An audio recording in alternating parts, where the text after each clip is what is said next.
ইসরায়েলের প্রতিটি কোণে যেন ইরানের মিসাইলের আওতায়। চারদিক ঘিরে ইরানের মিসাইল ইসরায়েলে যে প্রলয় সৃষ্টি করেছে সেই বর্ণনা তুলে ধরতে ভয় পাচ্ছে পশ্চিমা গণমাধ্যমগুলো।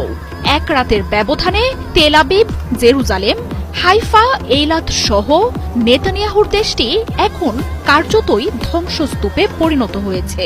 হাইফার তেল শোধনাগার থেকে শুরু করে তেল আবিবের বিদ্যুৎ কেন্দ্র, ইরানের ক্ষেপণাস্ত্রে এখন চারদিকে শুধু মৃত্যু আর ধ্বংসের চিহ্ন। ইরানের ক্ষমতাকে যেন ছোট করেই দেখাতে চেয়েছিলেন নেতানিয়াহু। বড়াই ছিল নিজের আকাশ প্রতিরক্ষা ব্যবস্থা নিয়েও। কিন্তু ইরান যখন সত্যিকারের আক্রমণ শুরু করল, কাজে এলো না তার কোনো কিছুই। ইসরায়েলের প্রতিটি কোণেই আছড়ে পড়ছে ইরানের ক্ষেপণাস্ত্র।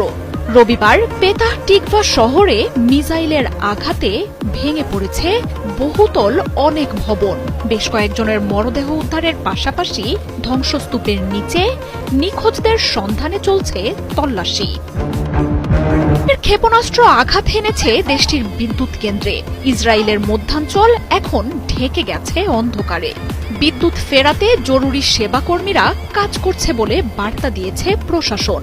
তবে একদিকে অন্ধকারে ঢেকে যাওয়া শহর, আর আরেকদিকে রাতের আকাশ আলোকিত করা একের পর এক মিসাইলের আঘাতে ইসরায়েলিরা এখন গাজার পরিস্থিতি যেন টের পাচ্ছেন।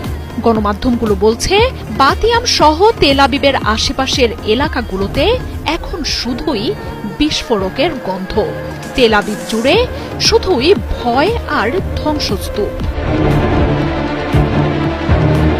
তবে ইরানের হামলায় সবচেয়ে বেশি ক্ষয়ক্ষতির মুখে পড়েছে ইসরায়েলের সাজানো গোছানো গুরুত্বপূর্ণ বন্দর নগরী হাইফা।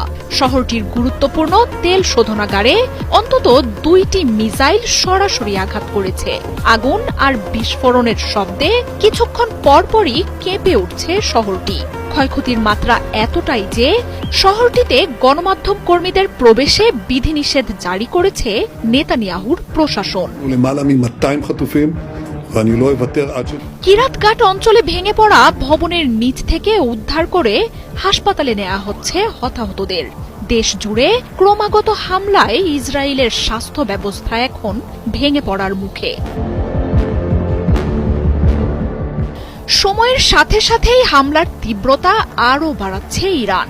মার্কিন ও ইসরায়েলি আকাশ প্রতিরক্ষাকে অকার্যকর করতে একসাথে 70টির বেশি মিসাইলও ছুড়ছে ইরান।